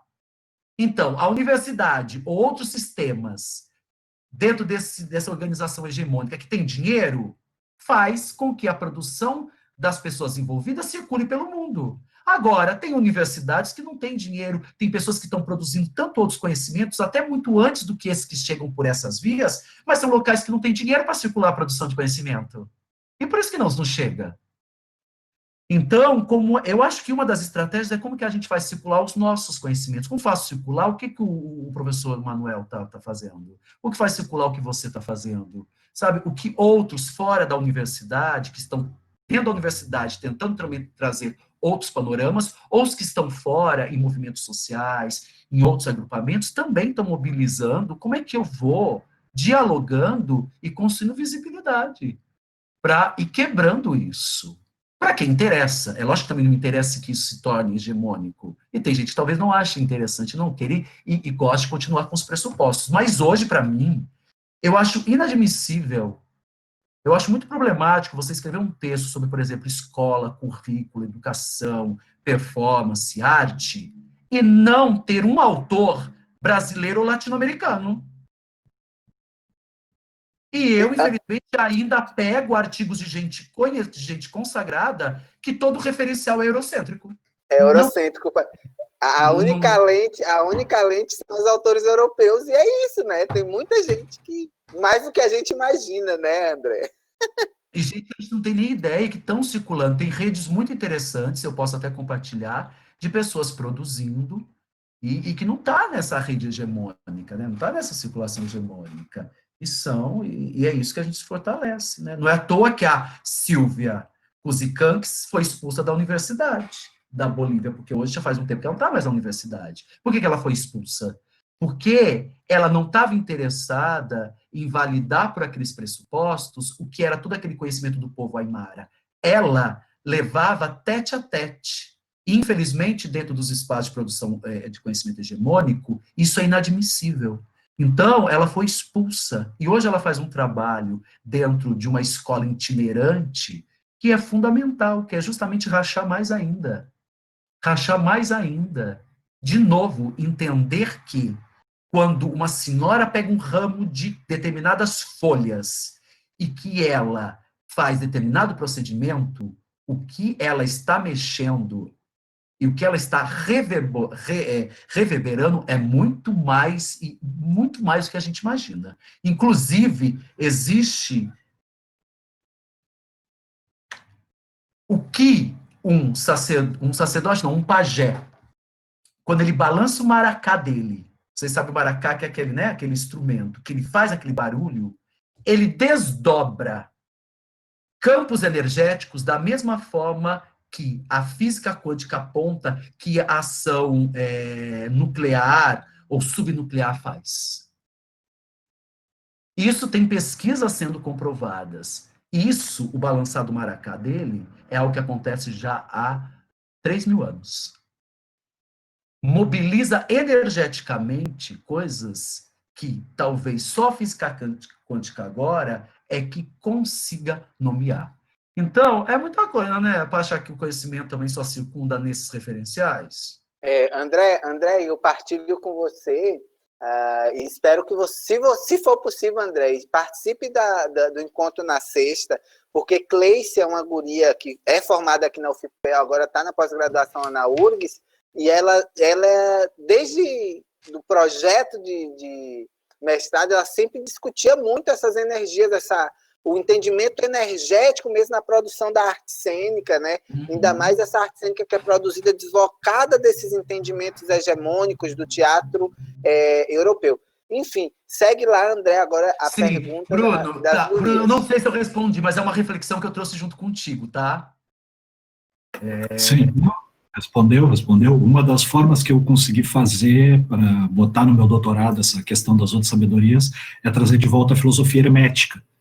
Então, eu trabalho bastante com a questão da filosofia hermética, e a partir dali eu trago outros saberes que não eram comprovados cientificamente, e que depois de não sei quantos anos a ciência comprova, e aí resolve revalorizar. Então, é uma forma que eu tento desconstruir um pouco isso aí. Mas é isso aí, valeu. Lília, você sabe que essa pergunta, que lugar é esse? É uma pergunta que eu faço diariamente, todo dia que eu boto o pé, que eu saio da cama e boto o pé no chão. Porque, olha, por exemplo, fazer um recorte muito bem, a luta antirracista é de todo mundo. Agora, mas é importante entender que existe diferenças de o professor, por exemplo, Manuel, que é um homem negro, tem no corpo dele, tem na socialização dele, na vista dele, coisas que não tem no meu. Ele tem uma posição antirracista e luta, eu também tenho. Agora, nós temos que saber esse lugar que ocupamos e como a gente faz política de aliança e também política identitária. Como é que o fato de eu não ter vivência, de eu ser branco, não me exime da responsabilidade da luta antirracista. Isso tem que ser discutido entre nós brancos, porque a população negra sabe muito bem a luta dela, da existência quando ela nasce, qual que é a luta antirracista. A questão é que os brancos não gostam de racializar o lugar que eles estão, porque a nossa raça branca é uma raça, é uma criação, uma invenção, como é a raça negra. Essa racialização é uma invenção. Só que o problema é que o que nós somos racializados, né, quem tem a pele dessa cor, Foi de um jeito que era o natural, que seria a norma. E aí a gente não para entender que no momento que eu falo, olha, eu sou sim racializado, e sou racializado de uma forma que tem os privilégios por estar dentro desse padrão que é hegemônico. Então, Lilian, sabe qual que é uma das coisas? É o seguinte, a gente tem que falar com os outros brancos sobre as atitudes que nós brancos temos que ter nessa luta antirracista. Por exemplo, coisa simples, não tenho como permitir em uma conversa que seja dito determinadas coisas, que seja referido determinadas coisas. Que eu falo que é a mesma coisa da luta antissexista. Não dá mais para ouvir determinada coisa e não falar, pera lá, isso que você falou não pode. Isso não dá. Então, uma das ações cotidianas de nós brancos, numa luta antirracista, é barrar qualquer ação que os outros brancos tenham em relação. E isso é se posicionar. Se posicionar, seguinte, eu sou branco, sei os privilégios de ser branco, que a branquitude me traz. Preciso desmontar esse lugar. Como que eu desmonto? Me localizando e me situando num lugar que eu não posso tudo. Porque esse é o problema da branquitude. Que ela acha que pode tudo. Mas ela não pode tudo. Então, eu tenho que me localizar, eu tenho que me situar. E aí, diariamente me posicionar, seja dentro de casa, seja no trabalho, nas ações que aparecem, nas reuniões pedagógicas, porque elas aparecem. Eu sou coordenador de estágio, trabalhei em escola pública, na rede pública, eu sei como que são as reuniões de coordenação, quando se juntam reuniões de coordenação com os professores, conselho de classe, como se falam, muitas vezes, em relação aos estudantes. Há outros professores que não se enquadram. Então, o primeiro ato é se posicionar contrário. Segundo é, como professor, os seus conteúdos. Quais são eles? Como é que você apresenta? Lá tem o PPC da escola, não tem? Você tem que abordar você tem aqueles conteúdos a serem desenvolvidos ao longo do ano. Cabe ao professor definir como é que você vai trabalhar cada conteúdo desse, não é? Quais são as suas escolhas? As suas escolhas ainda são pautadas por referenciais só eurocêntricos dessa branquitude? Ou você também está nesse processo de se desmontar e entender que precisa trazer outros referenciais, né? Que precisa dialogar? Isso é um processo anticolonial. O fato de muitas vezes, e ocorre mesmo, de indagar, mas você não tem essa vivência, né? Então por que você está nessa, né? Na questão de discutir raça ou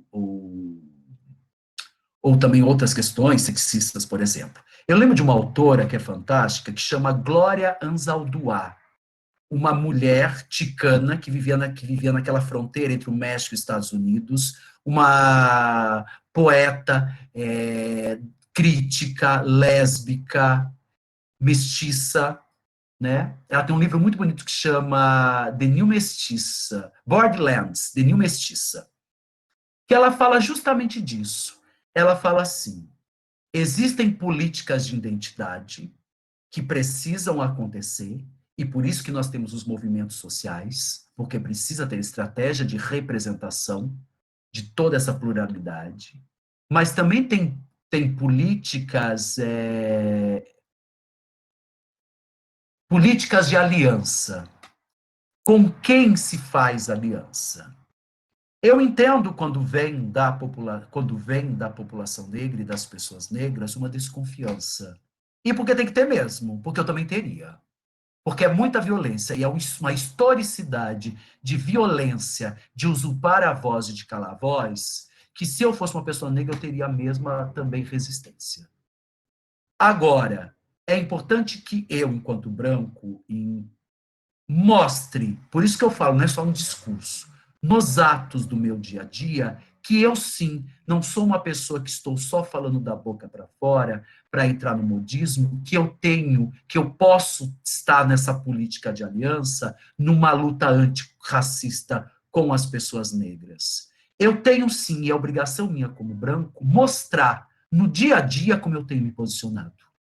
Mostrar como eu tenho me situado e me localizado, desnaturalizando essa pretensão da branquitude que me coloca como podendo qualquer coisa, sendo que eu não posso. Então, eu também tenho que mostrar, porque se a pessoa negra tem que, como diz uma grande amiga minha, inclusive professora de teatro, Camila Bonifácio, uma mulher negra que faz um projeto maravilhoso dentro de uma escola pública periférica de Salvador, um projeto que chama Enegrecer, lindo projeto com os adolescentes.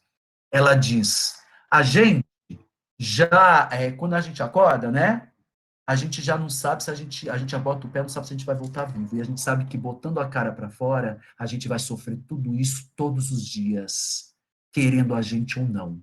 Então, tá na hora, como tem um outro texto também muito bonito do J. Mombassa, que é uma mulher trans, não binária, J. Mombassa, que ele fala sobre a redistribuição da violência, é entender que eu, branco, também tenho que sofrer restrições. Eu também sofro restrições, porque eu estou dentro de uma conjuntura social que não pode naturalizar que somente alguns corpos sofram restrições e violência e eu não sofra nada. Então, eu também tenho que entender que, para estar numa luta antirracista, eu vou ter que reorganizar o meu dia a dia, a minha forma de agir, que isso traz uma redistribuição de violências, que isso traz vulnerabilidades para mim. Então, é uma outra. Isso dá um trabalho. Dá trabalho, gente. Dá um trabalho do cão. Só que é a minha obrigação nessa história toda. Porque, e o professor Manuel pode dizer aqui, o que ele também tem que passar e passa de restrição, de violência, diariamente. Então, como é que eu também me coloco nesses lugares e eu também vou entender que vou precisar passar por essas outras questões para me posicionar e conseguir fazer políticas de aliança para que quem realmente, o branco que realmente tem uma posição antirracista, possa ser aliados de pessoas negras que estão lutando desde o seu nascimento para simplesmente existir. Como diz a Conceição Evaristo, para permanecer vivo. E isso desdobra, por exemplo, as questões também antissexistas, né? Nas relações com as mulheres, nas relações com os LGBTs. Como é que os nossos corpos, né? E aí tem toda uma tessitura desses marcadores. Como são, né? Como é que também as pessoas que são héteros podem estar numa luta antissexista, anti-LGBT? Como é? É justamente se posicionando. Eu acho que é isso. Tem um texto bonito circulando na rede da Denise, acho que Carreira, sobre como um branco, né? Como que é o nome do texto? Qual é o papel do branco na luta antirracista? É bem interessante o texto, vale ler.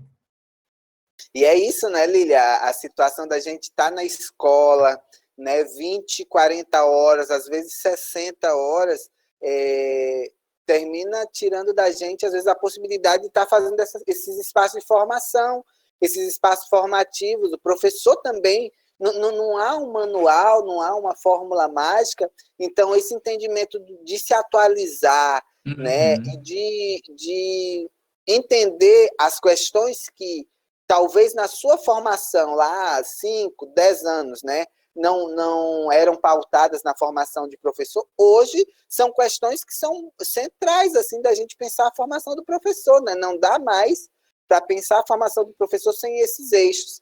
E aí ela comenta ali que alianças não sabe se conseguiu, mas brigas já comprei bastante. E às vezes é isso, às vezes são muitas brigas que a gente vai comprando, e eu lembro sempre a experiência da prof. Celina, que professora do DAD, Departamento de Artes Dramáticas da URGS, que ela comenta que quando os alunos cotistas começam a ingressar na universidade, inclusive o teatro dela se modifica.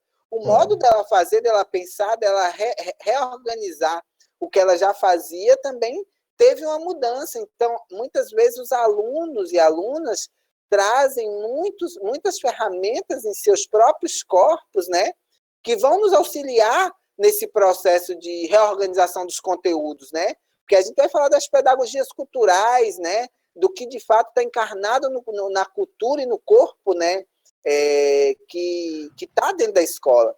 Enfim, tinha mais um comentário, né?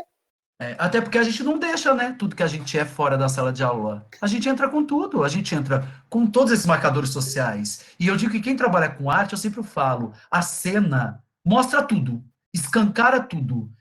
Só que há muito tempo atrás não se levava em consideração, quer dizer, estava lá escancarado, mas não se discutia. Hoje o que a gente precisa trazer é justamente botar no palco em evidência tudo que esses corpos estão trazendo diariamente e que os nossos também. É na relação, porque o meu não deixa para fora. Eu não deixo de fora o que eu sou.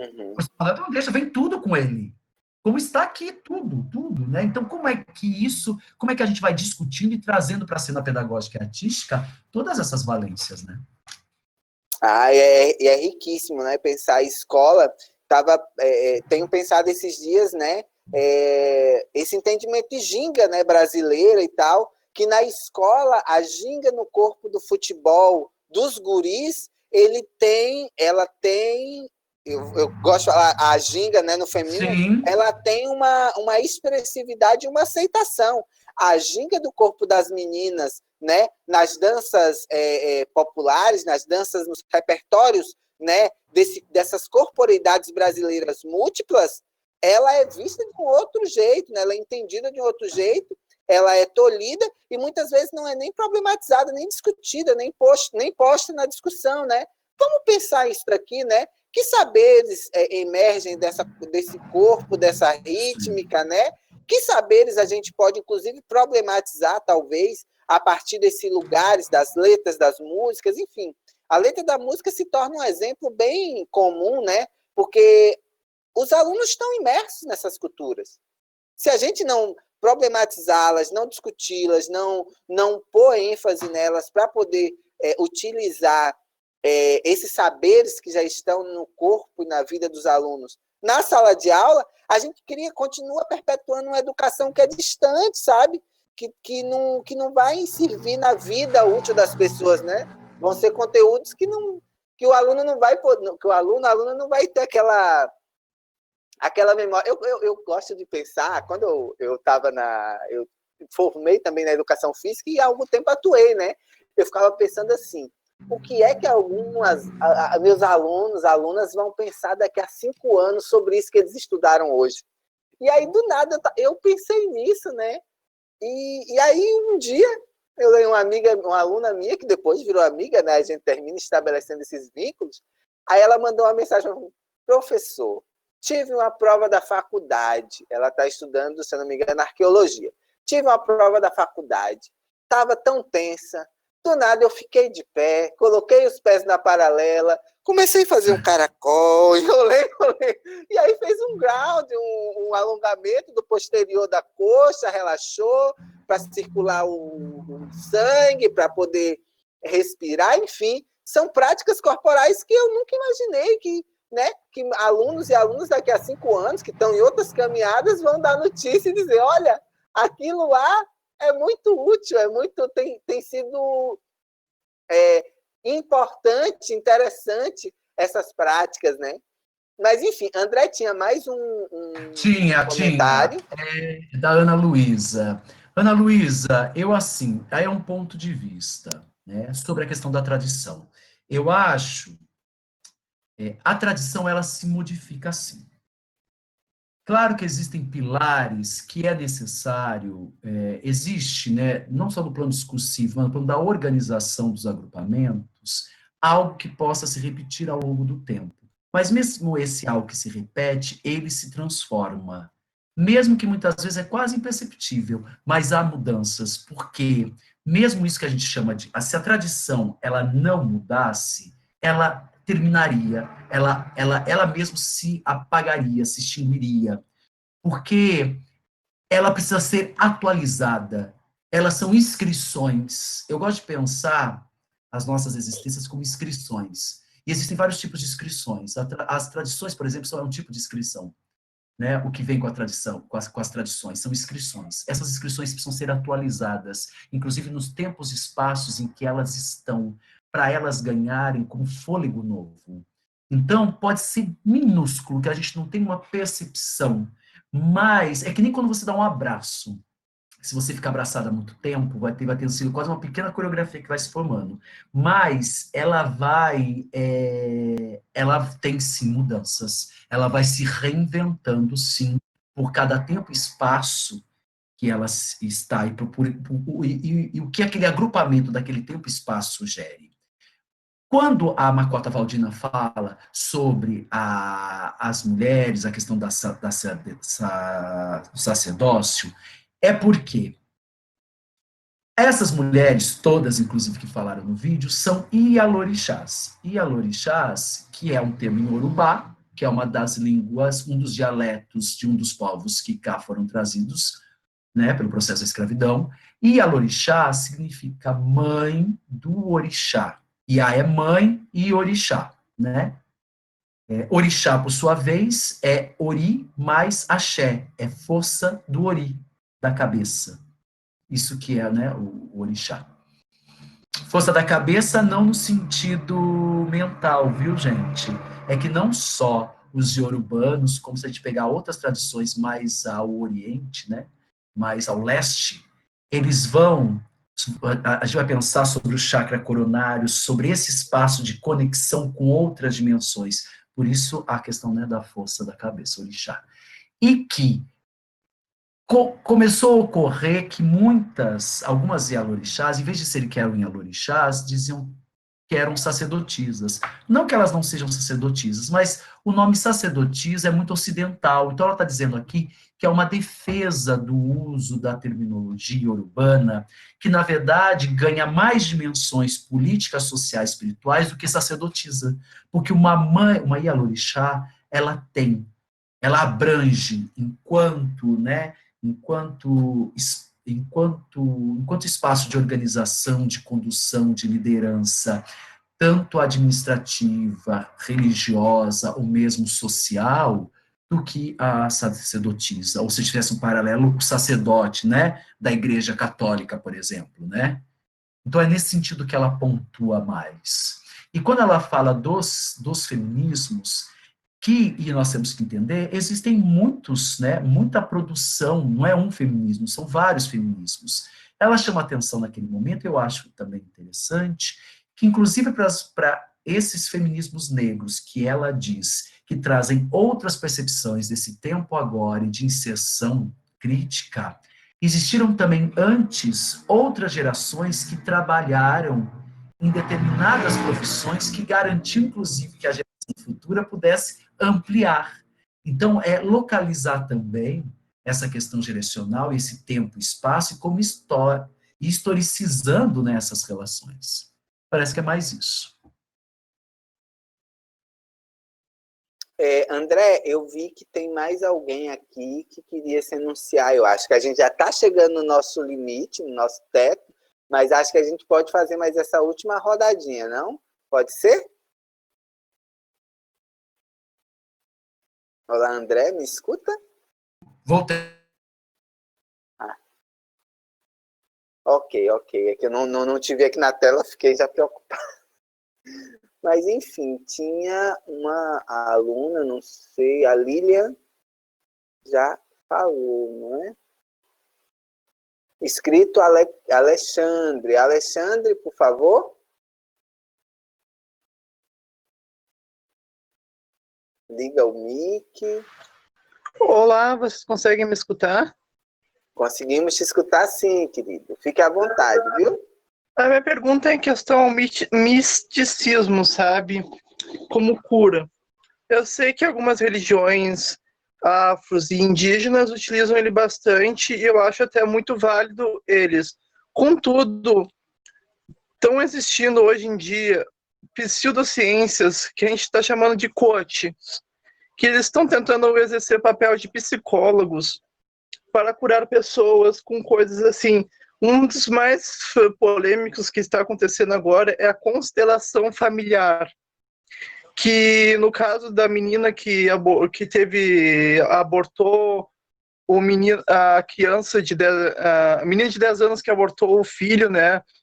A constelação familiar diz que isso foi uma coisa errada, que provavelmente vai causar um problema na família dela algum irmão que vai nascer com problemas, ou até mesmo ela vai carregar uma doença pro resto da vida. E tem vários outros coaches, como os olavistas, que também bebem na cultura popular, que falam que o saber popular, ele é...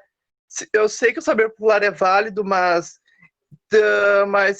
os olavistas usam esse saber para tentar exercer uma profissão que não é deles. Eu sei que as bezendeiras e o resto, elas curam de verdade, eu acredito mesmo nesse tipo de coisa. Mas tem casos que, como os coaches, que vão ao extremo, que utilizam essas fontes de maneira equivocada para promover um uso ilegal da profissão. Que também tem casos como o João de Deus, outros casos de psicólogos que utilizam de métodos como o do espiritismo, da regressão de vidas passadas, para pegar e cometer abusos sexuais nas mulheres e coisas assim. Eu só queria fazer uma pergunta: qual a posição da antropologia com esse saber irresponsável do saber popular como exercício de profissão?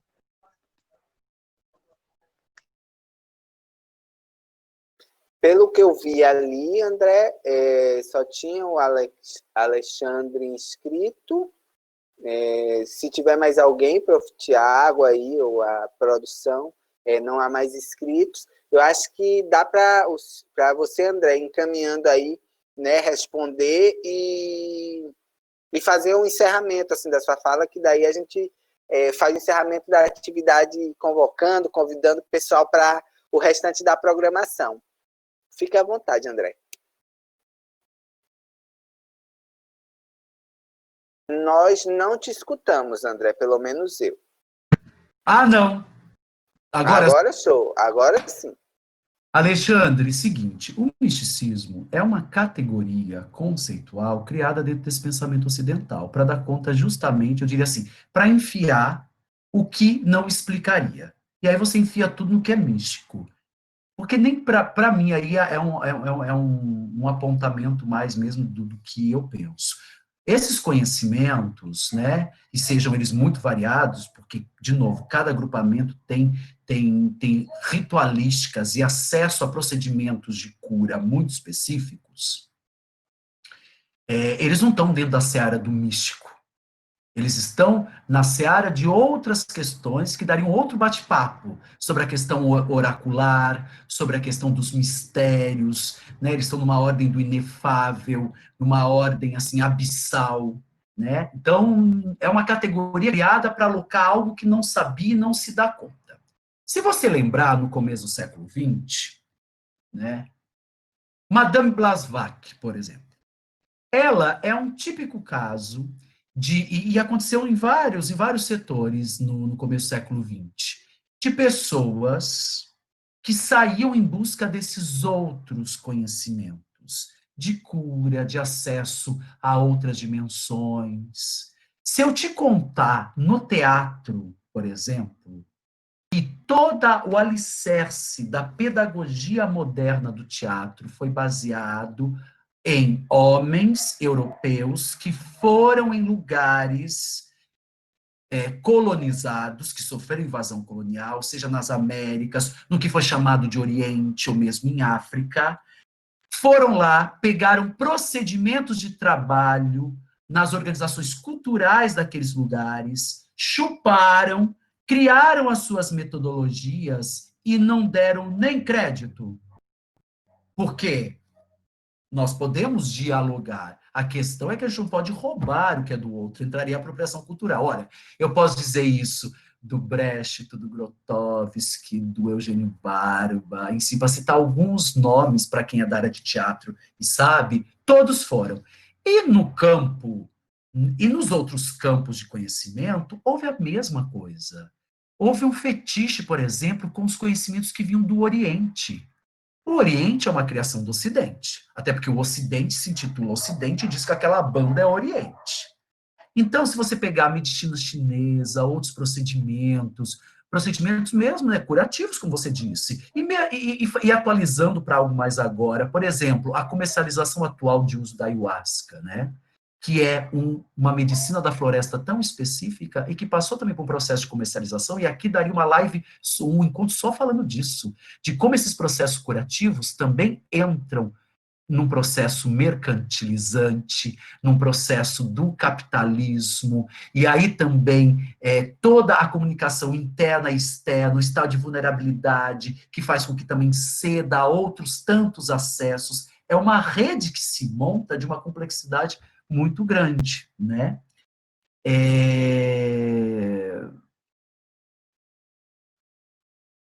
Infelizmente, como diz também uma amiga minha, há marmoteiro em tudo quanto é lado, né? Em Salvador fala assim, né? Quando uma pessoa não tem seriedade, não tem compromisso com aquilo que faz, que ele é marmoteiro. O meu interesse aqui não é... Eu não sou antropólogo. E o meu interesse também não é saber o que a antropologia acha. E eu nem quero saber muito o que as ciências sociais também acham. Vou explicar por que isso, para não criar polêmica com os antropólogos. Porque, assim, há uma herança ainda, por mais que se mudou muito, de sempre o olhar do outro, aquele olhar do etnógrafo, né? De uma etnografia mais tradicional, sobre a cultura, sobre os fazeres do outro. É lógico que hoje a antropologia, as ciências sociais, a área das artes também está em um outro lugar, porque a gente tem discutido tudo isso. Mas precisa ainda ocorrer um cuidado, porque eu acho que dentro da academia a gente ainda faz um pouco disso. Não me interessa eu, André, falar sobre determinada coisa num olhar externo, ou mesmo num olhar que esteja lá participante um mês. Todas as coisas que eu estou falando aqui são de vivência já há mais de 15 anos. São vivências, é o modo de operar a minha vida. Isso, para mim, é importante, porque eu não quero falar sobre algo que não opero na vida. Quando eu digo da necessidade da ancestralidade, ou que da ancestralidade, saberes ancestrais, sendo redimensionados nas práticas artísticas e pedagógicas, há necessidade de uma vivência, não só teórica sobre isso, mas de um modo que você opera na vida com isso, porque elas são múltiplas. E não simplesmente um ponto de vista sobre. Isso, por outro lado, não estou dizendo que fulano tem que fazer determinada prática, tem que ser outra prática. Mas nós temos que ficar atentos por um olhar um olhar que objetifica o outro, que ainda pode ser muito inerente e que nós somos socializados ao falar das culturas e da maneira que o outro processa, e como a gente utiliza ainda mais essa organização capitalista, eu diria, cyber-informacional, que eu faço um clique e consigo comprar tal coisa ou acessar tal coisa, entra vários atravessamentos aí, para mim, éticos e fundamentais. Existe, sim, uma comercialização, e falando sobre a questão ali até da constelação familiar, se você vê a história da própria constelação, o Bellinger, né, se não me engano, que é o criador, eu acho que é assim que pronuncia o nome, tenho certeza. Muitos dos procedimentos que ele utiliza, inclusive, são de vários países, de vários agrupamentos,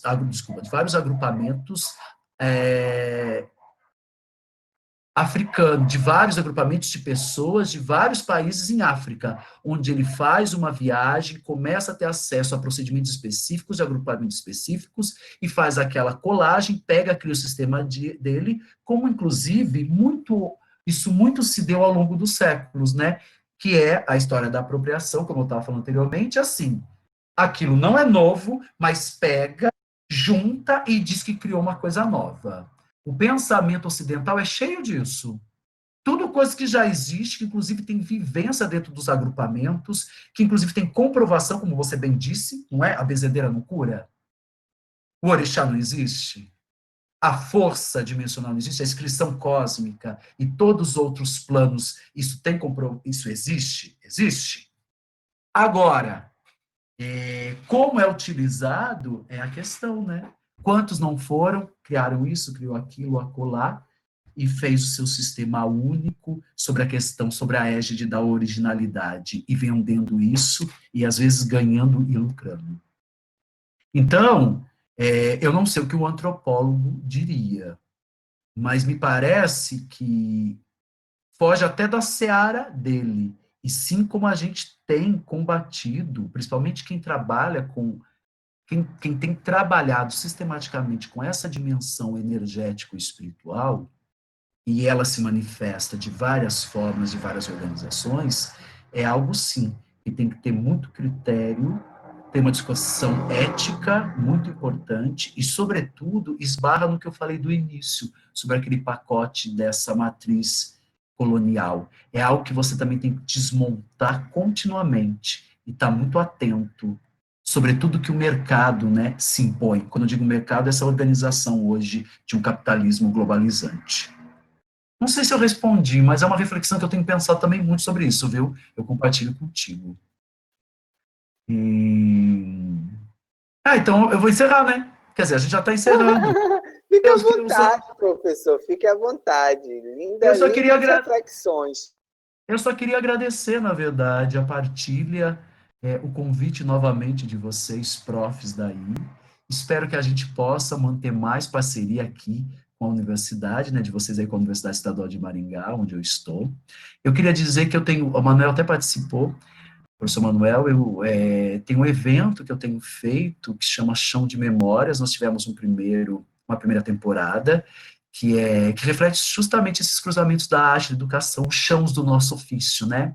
Então, são sempre convidados professores, artistas que não estão dentro da academia, não que eu não goste das pessoas que estão na academia, eu amo as pessoas que estão na academia, mas eu acho importante também dialogar com as pessoas que estão nos outros chãos, né? No chão da educação básica, no chão do projeto social, lá no dia a dia, no tete-a-tete. E então, nós tivemos a primeira temporada, que inclusive está toda no YouTube, são 6 episódios, chama Chão de Memórias, vocês botam lá, e nós vamos fazer agora em setembro a segunda temporada. A primeira temporada, o tema foi o ofício do artista educador e a criação de mundos possíveis.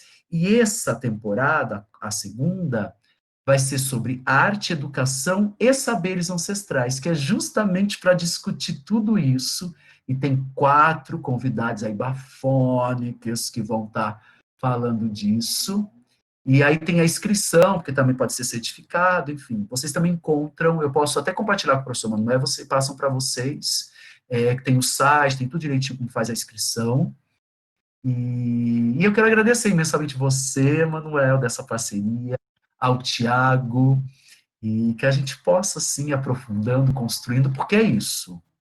O negócio é cruzar as nossas memórias pessoais com as histórias culturais, e disso a gente faz um caldeirão mágico, um caldeirão mágico, um caldeirão ancestral, onde dali sai muita feitiçaria. E dá boa, viu?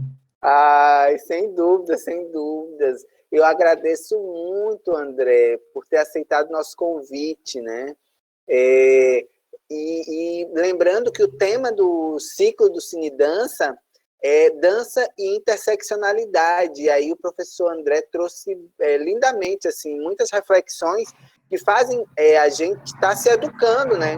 Eu acredito que esses espaços são sempre educativos, a gente está sempre aprendendo, né? Por mais que sejam ações, epistemologias, atitudes que a gente venha implementando na nossa vida e nos nossos fazeres artísticos, pedagógicos, quando a gente tem os colegas que estão no ciclo, né, e que dialogam, que reafirmam, que relembram, né, e que atualizam também a partir do seu lugar de estar no mundo, algumas coisas, é muito interessante, é muito importante. Agradeço muito, André, por ter aceitado o convite, agradeço aí a toda a equipe da Semana do Folclore, né, que está empenhada, e eu queria fazer um comentário, André, que eu achei muito lindo, muito, muito rico todo o material do Chão de Memórias, a produção muito bonita, viu? Parabéns, professor, pela ação, segue lá, fazendo, manda para a gente, que sem dúvidas a gente vai ter o prazer de repassar para os participantes desta atividade, tanto o YouTube lá do Chão de Memórias, quanto a inscrição para o próximo ciclo, não tenho dúvidas que vai ser lindo. Pessoal, por favor, assinem ali a lista, né, de presença, o professor Tiago está repassando. É importante que as pessoas que vão requerer certificado, né, que a gente tenha esse controle da presença. E eu também quero agradecer cada uma de vocês, viu, que ficaram até agora, porque a gente já vai dar 7 horas. Vixe, ficamos 2 horas praticamente aqui no rolê. Então, quando a conversa é boa, é assim. Cada um em uma, tá? A paciência quando de cada um. A conversa é boa, André, só vai, né? E nesse tempo que a gente tem tido poucos momentos, às vezes tem muitas reuniões e poucos momentos de se deleitar, conversando mesmo, trocando ideia, né? Então, são momentos ricos e gratificantes, né, no meio disso tudo. Pessoal, nós seguiremos a Semana do Folclore amanhã com a atividade com a professora Amélia Conrado, não é? Isso. Só procurar aqui para me poder ler e dizer todos os horários bem certinho. Só deixa eu falar então uma coisa, vou aproveitar que você está procurando. Fica à vontade. Pessoal, então também vou aproveito, o Chão de Memórias é uma ação dentro do... Eu coordeno um projeto de extensão aqui na universidade, chama Artes do Corpo e do Movimento. Eu também vou passar todo o contato, porque nós estamos oferecendo vários cursos também, sabe, de extensão online, para quem se interessar e tiver. E também tem no site o projeto de pesquisa que eu coordeno, que é Protocolos de Convivialidade, Performance, Pedagogia e Saberes Anticoloniais, que a gente também tem tido várias ações abertas, aí eu também vou mandar tudo, então. Aí vocês vão divulgando. Quem se interessar, corre lá. Por favor. Pode partilhar, que a gente vai ter alegria, André, em estar compartilhando, porque essas correntes, esse momento em que, inclusive, a universidade se retorna um diálogo mais horizontal com toda a comunidade, está sendo riquíssimo, né? Para mim é motivo de muita alegria saber que temos professores, né, aqui na atividade. Professores que talvez num outro contexto, né, de 20, 40 horas dentro da escola, não teriam essa possibilidade de estar nesses espaços de troca. Sim. Então, é muito, muito, muito importante. Amanhã, nós seguimos com a atividade com a professora Amélia Conrado, lá da UFBA, e a professora Juliana Coelho, né? O nome da atividade de amanhã é Conversas, Experiências Artístico-Pedagógicas Enegrecidas da Escola à Universidade, e será mediada pela professora Rose Miranda, que é aqui integrante do Núcleo do Folclore, professora da Faculdade de Educação aqui da UFPEL. Então, encerramos hoje, lembrando que amanhã vai ser às 20 horas, né, nesse mesmo canal, a gente está utilizando o mesmo link do Team Link, né, e depois, no dia 21, nós teremos uma conversa às 18 horas, intitulada Arte, Política e Negritude, Processos de Criação em Dança e Culturas Afrodiaspóricas no Ambiente Acadêmico, que vai ter como debatedoras a Cleice Collins, que é uma egressa do curso de dança da UFPEL, atualmente mestranda da URGS, e a professora que é doutoranda, Karen Tolentino, né, lá da UFSM. E vai ter mediação do professor Tiago Amorim, aqui da UFPEL. Na sequência, pessoal, só coisa boa, dia 22, né? Dia 22, vou fazer aquele protocolo da gente, tem aula de teatro que a gente já inicia fazendo vendedor. Bora lá, coloca o vendedor no... Enfim, e no dia 22, às 17 horas, a gente tem a celebração do Dia Mundial do Folclore, né? Com a abertura do primeiro Festival Internacional do Folclore Virtual. O tema desse ano será O Folclore nos une e a terra toca e dança pela paz. É um evento que será coordenado pela professora Helena Lourenço, lá da Unip, né, que é responsável pela Abrasofa, que é a Associação Brasileira de Organizadores de Festivais de Folclore e Artes Populares. Então, assim, a corrente é grande, né? Temos muita gente aí de braço colado, né? De ombro dado, pensando e repensando os fazeres folclóricos, das artes populares, das ancestralidades múltiplas, diversas, né? Nos espaços educativos, né? Nesses fazeres artísticos e pedagógicos. Então, para a gente é muito gratificante estar compondo essa cena né, juntos e juntes e juntas. Pessoal, espero vocês todos e todas e todos amanhã, viu?